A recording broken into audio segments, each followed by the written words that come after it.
Hello everyone, welcome to today's live session from Sampurna Ahara. Today we'll be going live with Dr. Achyutan Ishwar. Continuing from our last live session, we are reflecting on the year 2021 and we are talking about what are some of the lessons and challenges that we have learned and faced in the previous year when it comes to health and how we can use those learnings to make 2022 a healthier year as well. So if this is your first time here, Sampurna Ahara is India's first whole food plant-based social enterprise.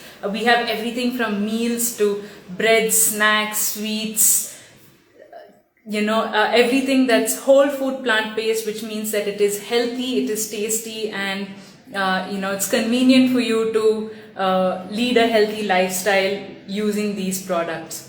So I'm going to invite Dr. Achyutan to today's live and we'll get started as soon as... Hello, hi. Hi.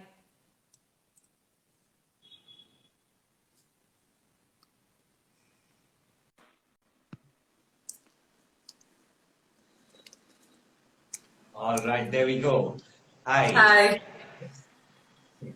Hi, and welcome to today's live from Sampurna Ahara. Very excited to talk about what we're going to talk about today, and that is so. Last time, just to give a little refresher, in last time's live session, we spoke about 2021 and some of the health challenges that a lot of people faced owing to the COVID-19 pandemic, and these are not related to the COVID-19 pandemic itself, but health challenges that are lifestyle related because of the lockdown and other restrictions that the pandemic brought on. So today I want to talk about one very important health crisis that that kind of escalated, I should say, over the last 2 years, because it's been around and it's been on the rise for several years before that. But in the last 2 years, we've seen a huge increase, and that is obesity. Both childhood obesity and obesity in adults have been worsening. And there are a lot of news reports that have come out on this. The statistics is quite worrying because this is a chronic lifestyle disease that was already on the rise. And it seems to have been accelerated during the lockdown, owing to the restrictions, owing to various lifestyle factors that changed significantly in during the lockdown. So that's what we're going to be talking about today. Before we get into the numbers and what the stats have to say, can you talk briefly about obesity as a lifestyle disease, and what is it? What does it really mean? And what does it? What are the other lifestyle diseases that puts you at risk? When you have obesity, then what are the other things that you are at a greater risk of getting? So if we could just start with that, I think then we can move on to the stats. Sure, absolutely. So obesity, starting with just being a couple of kgs overweight all the way to morbid obesity, is a chronic lifestyle disease. Now, this means that it is induced by an unhealthy diet and lifestyle. Yes, there are some other factors that cause obesity. In some people, for example, if you're on steroid medications or if you have certain diseases like hypothyroidism that can have obesity as a side effect. But for most people today, the cause for overweight and obesity is an unhealthy diet and lifestyle. So the problem is not the weight itself, but rather the consequences of that obesity. So if you have additional weight in your body, additional fat in the body, that can lead to metabolic changes.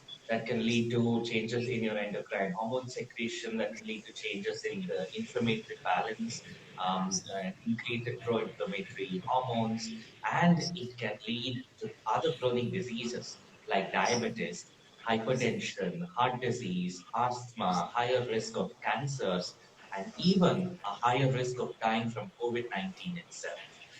We have, for all of these diseases, when researchers do studies where they ask people to lose weight at any cost, do various kinds of ways to lose weight, when you start losing the excess fat, your disease gets better. So we know today that obesity is an unhealthy state to be in. It's not just about the way you look or the way you feel, but it's about what's going to happen to your health over the next few years.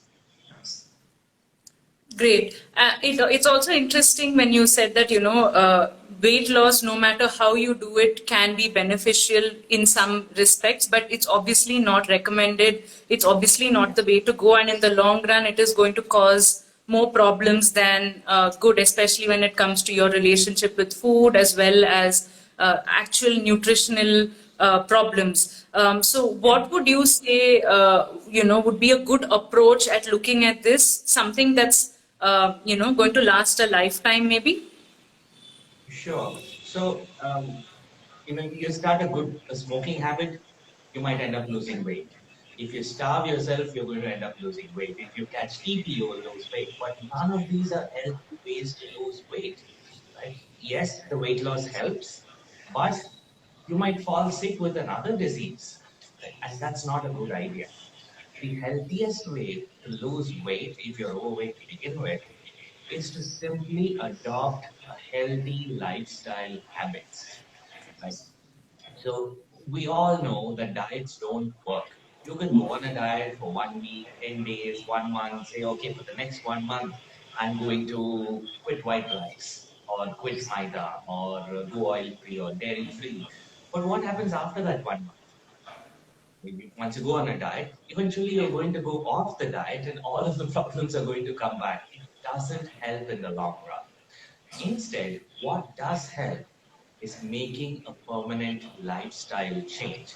It's about building healthy habits. Like, for example, drinking water.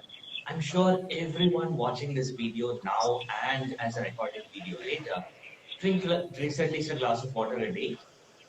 And drinking water is not something that you feel, oh, should I really start doing this thing every day? Does it really help? How much does it help?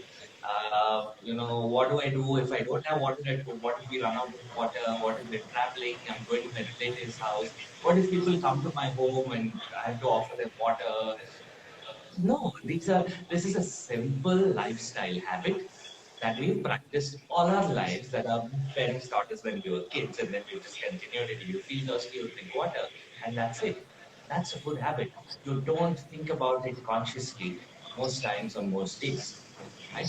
Yes, there are situations when you don't have water available, but you figure it out. You get water from somewhere and sometime and you drink it, and that's about it. It becomes a subconscious habit that you automatically do effortlessly. That's a lifestyle habit. That's an example of a good habit to have.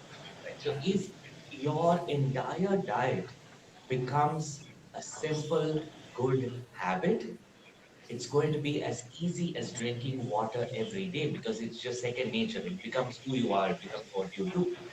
So that's when you're able to create a lasting, permanent lifestyle change. Permanent health comes from permanent, healthy habits. Absolutely. And another thing that also, a lot of people, when you listen to this and you say, oh, healthy food, healthy eating, it's really not what you imagine. You get to eat a variety of delicious food. It's all about understanding nutrition. It's all about understanding ingredients. It's all about understanding, how food impacts our health and just making smart changes to some of our existing favorite dishes and just make them a lot healthier. Right. Absolutely. It's not So about go. some exotic diet that you need to go on or unobtainable ingredients. You can use the stuff in your kitchen, in your the grocery store down your road. That's all you need to stay healthy. Absolutely. So just moving into some of the news articles that came out in 2021 that really were a cause of concern.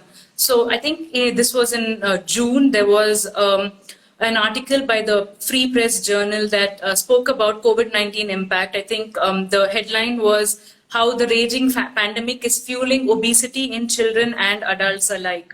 And some of the key facts that the article carried were, I think, is something that we should really talk about just to, understand how big the problem is. So they say that according to some key facts given by the WHO, this was back in 2020, the prevalence of obesity has increased 3 times since 1975 globally, and more than 1.9 billion adults over the age of 18 were overweight as per 2016 itself. This was, so many years ago. And among that, 650 million adults were obese. And in 2019, this was again before the pandemic, 38 million children under the age group of 5 are obese. Now, multiple surveys that were done in 2020 have revealed that a lot of people, in addition to this, are gaining weight because of COVID restrictions. Now, this is really worrying, right? Like, first of all, even before the pandemic, there's such a huge rise in obesity, both in children as well as adults. And with the pandemic and the problems that it brought on in terms of having the lockdowns, which completely changed people's schedule, um, most of us were at home. We were depressed, stressed, overworked, ordering in continuously from outside. Again, there were several news articles also that spoke about how ordering in itself has increased over the last 2 years. So, in the light of these statistics, what can people do today to undo some of the bad habits that we have ended up building in the last year, especially, and what are the steps forward? Sure. So the good news is getting to your ideal weight is actually not that complicated. It's quite simple to understand, but making the changes themselves, they can be so daunting that you just don't start. You don't even feel like starting. Oh my God, there's so much to do, let me not even try. That's the Yeah. feeling most people have, right? But once you get started, you'll be surprised how easy it is to simply continue, right? I mean, sure, there'll always be that one off day when you go out and eat, or when you eat at a friend's place or a wedding and you slip off track and eat a treat at home. But then the next day you get back to your regular diet. It's not about what you eat once a month. It's about what you eat the other 29 days that matter. So how do you get started? We found that the first step to changing your diet is not to focus on the unhealthy foods. Let me say that again. Don't worry about the oil or the white rice or the maida or the sugar or the jaggery. Forget about all of those. Focus on the healthy foods first. Right? So, if you look at the leading risk factors for death in India, the fourth leading risk factor is our diet, the food we eat. And among dietary risk factors, what is it in our food that kills us off? The top five are things that we don't eat enough of. Like we don't eat enough whole grains, we don't eat enough fruits or vegetables or dals or nuts and seeds, omega-3 fats, right? So the first step is to add in these foods to your diet. And for example, something very simple that everyone watching this video, you can try it from today itself at home. Start your next meal with one or two fruits. Super simple, right? So you have two oranges at home, eat those two oranges, then eat your dinner, or two bananas, or don't try to eat two watermelons, but 2 cups of watermelon. You get what I'm saying, right? Two medium-sized fruits or 2 cups of cut fruit, and then just continue with the rest of your meal. You don't need to give a gap or a pause or take a break or anything like that. This food combination of not eating fruits with cooked food is an old theory that has been disproved, and you actually get healthier when you start your meal with fruit. So go for it and see what happens. You'll find that you actually end up eating less calories because you're already half full. Then you've started the cooked food and you feel full without having eaten the amount you normally do. So research shows that eating one apple at the start of your meal is worth minus 200 calories. That's a little interesting to imagine. How can a food be worth minus 200 calories? It's because overall you're going to eat 200 calories less than otherwise. So, super easy, super simple way. Start your meal with fruits, add in a vegetable salad, start making some dishes without any oil or dairy. Start experimenting on cooking whole food plant-based dishes. The way we do at Sampurna Ahara, you can check out the recipes on our website as well. Add those into your diet. And once you eat all of this, once you eat some fruits, salads, and say an oil-free palya, you eat all of this, you're almost full. And then the unhealthy food automatically reduces. This is called the crowding out effect, and this is the first step towards achieving your optimal weight and your optimal health through permanent lifestyle changes. Excellent. I think this is such a refreshing approach, right? When people are looking at moving away from bad habits that they've built over the last year, instead of saying don't eat it, don't eat this, don't eat that, talking about eat more of this is such a you have something positive to focus on. And as you rightly said, eating these eating a lot of fruits and vegetables and other healthy foods not only reduces the overall calorie consumption, but also those calories are of such high quality because all of these fruits and vegetables are packed with fiber and antioxidants and vitamins and minerals and all of that. So it just is a win-win in from all directions. So that's great. The other thing is people are so used to ordering in now. I know that a lot of my peers, my colleagues are still working from home. Although, and this is probably going to continue into some parts of next year as well. And it is possible that work from home becomes a bigger component of people's lives. In which case, either there's no time to cook, or the convenience of ordering in has just replaced the time taken to cook. Either way, what are some tips that you can give people who have gotten used to ordering in on making healthier choices while ordering in? And what are some of the things, again, just an allied question also, when you're at home and you're working, you tend to snack more simply because there are fewer distractions and you just feel like eating something or the other. What are some tips for that? Sure, absolutely. So the first tip towards eating healthy is to be prepared. So when you are hungry, when you feel like eating something, you're going to eat the first thing that's in front of you or the first thing on your kitchen shelf. So make sure that you stock it up with healthy food beforehand. Like for example, always ensure that you have enough fruits in your kitchen. It could be bananas, oranges, apples, watermelons, papayas, or strawberries, or grapes, or even dry fruits like dates and raisins, figs and apricots, some nuts and seeds like pumpkin seeds, flax seeds, chia seeds, your watermelon seeds, cashews, walnuts, badams. Imagine your kitchen filled with these foods. And then when you're hungry, your hand, instead of reaching out for a packet of chips or a packet of noodles, reaches out for an orange. That actually helps you get healthier. Every food you eat has an immediate impact on the antioxidant level of your blood. So everything you eat can either make you healthier or sicker for the next 6 hours. There are few foods like water that are like neutral. They don't have any too much of plus or minus effect on the antioxidant content, just water.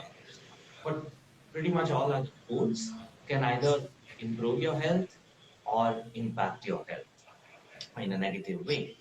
So if you keep the foods around you that are going to help you, that are going to make you healthier, then you don't need to avoid snacking in the first place. You can eat whatever you want, as much as you want, whenever you want, and still get healthy.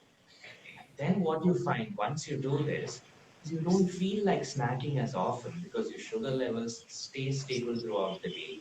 Your insulin secretion becomes stabilized, your hormonal secretions become stabilized, your circadian rhythm gets back in shape, and you don't have the excess body fat, you don't have unhealthy eating habits. Then you just don't feel hungry during your snack time, and you eat your 2 meals a day, you eat your one kashayam or a snack, and you're good to go. You don't get these midnight cravings anymore. right? So we have on Sampurna Ahara, we have huge range of sweets and snacks and breads and cookies. There's a Christmas cake, which are all made using only whole food, plant-based ingredients. They're made using nuts and dry fruits and whole grains and dals, pulses, fruits, and vegetables. So when you eat those foods, you get healthier with every bite. So, I would recommend as a first step, replacing any unhealthy junk in your kitchen with healthier options. Be prepared so that when your stomach gives you a green signal, you immediately reach out to something healthy that's kept ready. Absolutely. I think this really helped me when I was transitioning to a whole food plant-based lifestyle as well. And this was pre-COVID time. So when I used to go to office, I used to carry, as you said, a box of some snacks, some dry fruits, some extra fruit. It just really helps because when you're hungry, you do reach out for the first thing that's next to you, and having something like this is really convenient. Um, so yeah, and just to add to what you were saying, I also want to say that one of the things that we have done consciously at Sampurna Ahara is to introduce so many of our Sunday specials and special meals for people who want to have an indulgence that they want to order in and eat while also keeping their health on track. And I know that last weekend we had an absolutely amazing pizza feast, and we've had burger feasts, we've had biryanis, and we have some really special stuff coming up for Christmas and New Year as well. So if you're at home and if you're accustomed to ordering in, or you just want to order in because you're tired and but you want to indulge in something, I think you can give us a go. Consider healthier options like this that is giving you what you need in terms of variety, in terms of taste, while at the same time you're not compromising on health. I think that is something that can go a long way. So moving on to the next question, which again we did talk about it a little bit in the first article. I think this was in May. There was an article that came out titled "Big Trouble in Little Bengaluru," and this was again specifically about kids eating unhealthy, lack of exercise due to lockdown and online classes, which is leading to obesity, again in turn increasing COVID complications as well. So I'm just going to read out an excerpt from that article. This was by a pediatrician, Dr. Linny Balakrishnan, who said that the kids were 2 years old and their weight was over 16 kgs as against their ideal weight for the age group, which is around 9 kgs. This is largely attributed to children's consumption of junk or fatty foods that has increased during lockdown, combined with no physical activity. And her recommendation is, of course, to cut down on sugary foods, increase physical activity, and increase consumption of nutritious food. Now, this, as we know, is easier said than done, because when you already have a stressful lifestyle and you have children who are now cooped up at home, this was the case for for a bit of last year as well.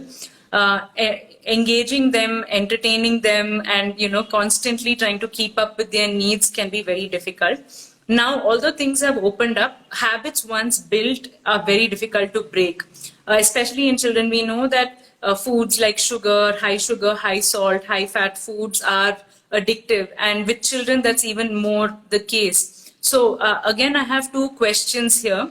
One is, how do parents wean children off some of the unhealthy habits that they've picked up during the last year, during the lockdown, especially something that's high sugar? I mean, children are going to throw a tantrum. There's going to be a fuss when you're trying to introduce these healthier foods. And second thing, what advice do you have for parents in general to get their children to eat healthier options, given that we live in a world where we are surrounded by these temptations and surrounded by so many easily available packaged unhealthy foods? All right. So, one thing that really helps in this context is to understand that a child is going to make a decision by themselves and decide, I want this. If you tell a child, no, this is good for you, take this instead, they're not going to feel like listening to you. Just like you and me. If someone said, hey, this is good for you, you need to do this. An instant reaction is, okay, let me see for myself. I'll take a decision because I decide finally, right? It's the same mindset that children have. So there are two things that really go a long way to help. One is to involve your children in the cooking process itself. Involve your children in the decision making, involve your children in the planning, chopping vegetables, grinding things up, cooking it on the stove, plating it, making it look beautiful. A child is much more likely to eat a salad that they made than a salad that you made. It's as simple as that, right? So every day, if you get your children to, you know, do something like put these coriander leaves on the salad, garnish, or squeeze this lemon juice on the salad, can be as simple as that, right? But that one small change will make them change the way they look at the food. It will make them feel involved in preparing the food and invested in actually eating that food. So it's no longer a healthy food that Amma and Appa are forcing me to eat. Hey, this is a salad that I made. I put the lemon juice on this. You also try this, right? So that causes a mindset change. That's number one. Number two is to teach them the alternatives, is to use healthier alternatives that are just as delicious as the regular foods that they eat.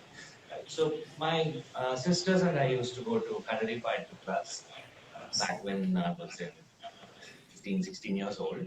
We would go to the class, finish our 1 hour training, get exhausted.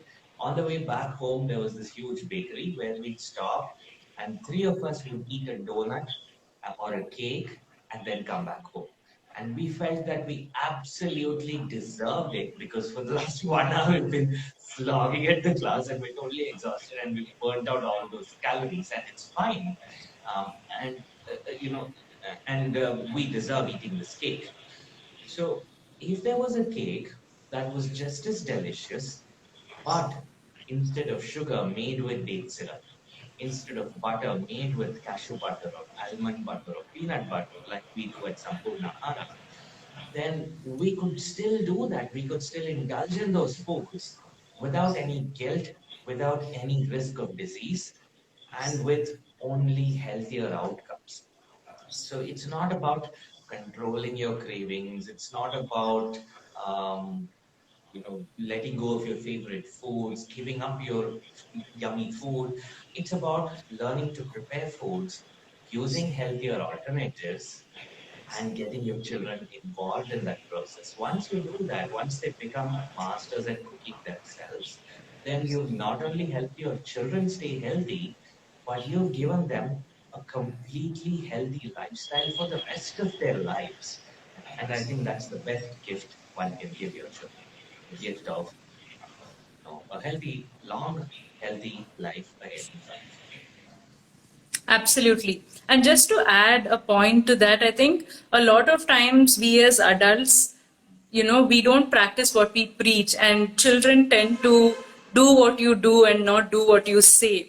I think leading by example and also transitioning yourself to a healthier lifestyle can be highly influential to children, even if at the beginning they don't immediately join you. I think that really helps in helping them build habits that are healthy for life, because they're seeing that you're taking it seriously and it's something that you're doing. So, yeah, I think that is just another thing that we can keep in mind when it comes to getting our children to eat and make healthier choices.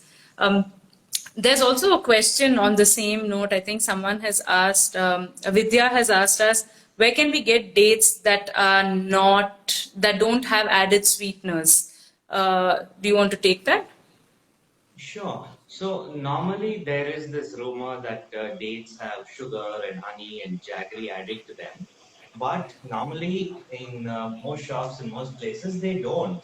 It's just the natural sweetness of dates itself. Yes, there are dates that come preserved in sugar or preserved in honey, but you can just choose the ones that don't.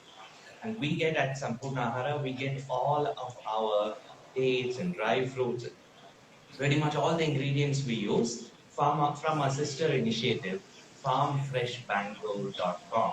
So you could check it out, get it from there. And Farm Fresh Bangalore is an initiative that supports farmers in shifting from chemical agriculture, regular agriculture, to chemical free natural farming. And they support them in getting their produce to Bangalore and getting it sold here. Fantastic organization. They even support farmers in going in making their farming dairy free and stopping the production and sale of milk and milk products and going for plant products instead. So they're doing some fantastic work, and the produce that we get there are all from farmers that we know personally. So do check it out. I hope you find that useful. Absolutely. So I think, one of the last questions that I have and also thought, I suppose, in this session is when we talk about changing our lifestyle habits, and when we talk, especially when from the point of view of someone who is suffering from obesity, given the world that we live in today, there is so much of focus on the way you look and on weight loss at any cost. So how does someone like that what are some things that they keep in mind wherein they don't have anxiety around doing this, in terms of thinking, oh, there's a program that's saying I can lose X amount of weight in just a week or two, which seems very tempting, but is either terribly they're either lying outright, or it's a terrible program with which is going to lead you into nutritional deficiency. So what are some there's also the mind plays a huge role in this. So what are some of the things that it's good for people to keep in mind when they're starting on this journey of moving towards your ideal weight? And what are some of the how can we shift the focus from weight loss at any cost to overall long-term health? Sure. So I have three recommendations for anyone looking to achieve their ideal weight. And whether you're underweight or overweight to begin with, in order to achieve your ideal weight, these three steps I have found to be extremely useful for my patients. I hope it helps you out as well.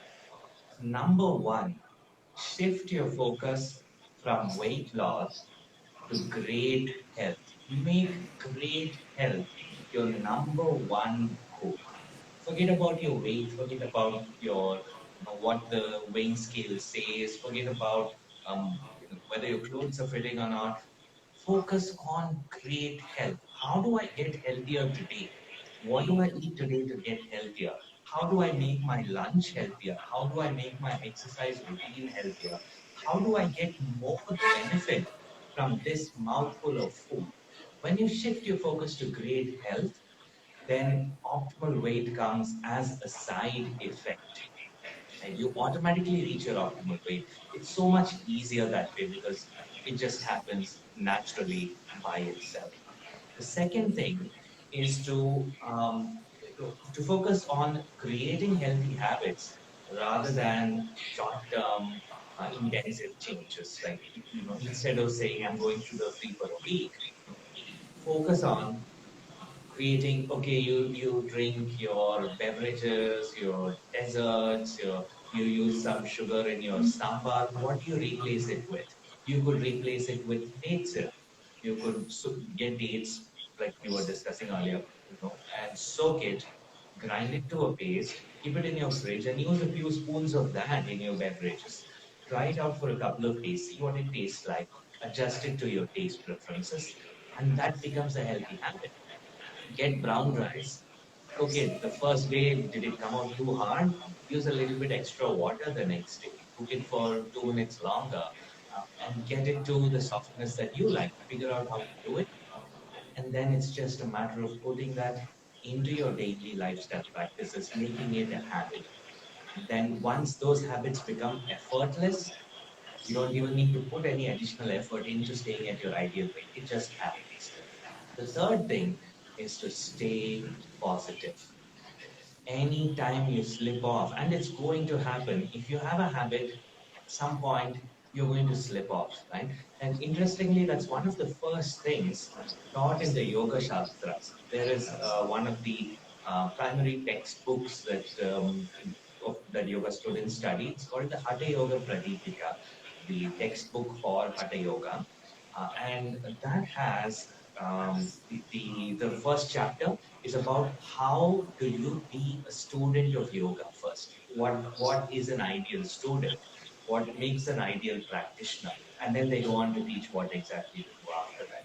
So what they say first is you need to have this skill where you put a set of rules, you follow them, but not too strictly. Very interesting. So it's not that, okay, you put a rule, but then you don't need to follow it. It's not that way, but you put a rule, you try to follow it to the best of your ability every single day. Like, say, you wake up at 6 a.m. or wake up at 5 a.m. You try to follow it. But in case you're unable to do it one day, don't be harsh on yourself. Focus on the positive. Last 6 days, I woke up at 5 a.m. Today, I woke up at 5:30. That's absolutely fine because tomorrow I'm going to wake up at 5 a.m. again. Now, today, what can I do? I missed half an hour. So, can I shuffle my schedule around to do my half an hour exercise at another time? Great, I can do that. And that's the way to achieve long term success. Be positive, focus on the positive, and when you slip off track, get back on track once again. That way, no matter what happens, you will always get back to your healthy habits. Absolutely well said. I think, just looking at uh, reaching your ideal weight as a side effect of health instead of, hyper focusing on it, I think can really help people on this journey. So I think with that, we come to the end of today's live. Before I finish and thank you for being here and say goodbye to everyone. If you're specifically looking to get your children healthier and you want some options, this holiday season at Sampurna Ahara, I have three things that I think will help you a lot. One is we have an oil-free, maida-free, sugar-free, colored matri for children, which comes in different shapes. This has been a huge hit among parents and children alike because they just love it. They just love, it's so interesting to look at and eat, and it tastes great, and it's such a healthy snack for children. And all the colors in the matri are made with natural vegetable colors. So it's just a super, super amazing way of getting your children to start eating healthy. The second one is the Christmas cake mix. So I know some of you all already know that we have Christmas cakes this holiday season. We have a whole wheat and a gluten-free version. We also have a Christmas cake mix, which you can buy, and it's a DIY kit where you get to actually bake the cake. It's very simple. The instructions are there on the website. It's a great activity. If we were just talking about involving your kids in the cooking process, I think the cake mix can be an amazing way of doing that because it's just so simple, and especially for first time, if your children are in doing this for the first time, it's safe, it's easy, and who doesn't like cake, right? So again, that's something that I would recommend for children. And also we have a whole lot of crisps, like we have your pita crisps and potato chips and brownies and things like that, which make for very interesting snacks for children, because again, the Christmas New Year season is coming, and you see all these cookies and cakes and crisps all around. So do check them out and see if your children like any of them.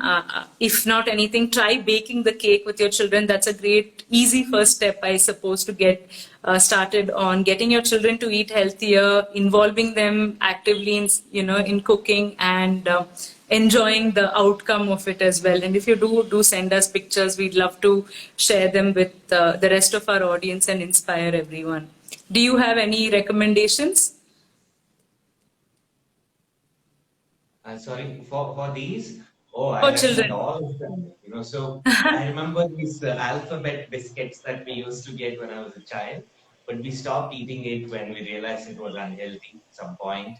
And that's why I'm extra eager and looking forward to getting these out, especially because the colors they're made with beetroot, they're made with palak and coriander Palak. leaves, not by artificial colors.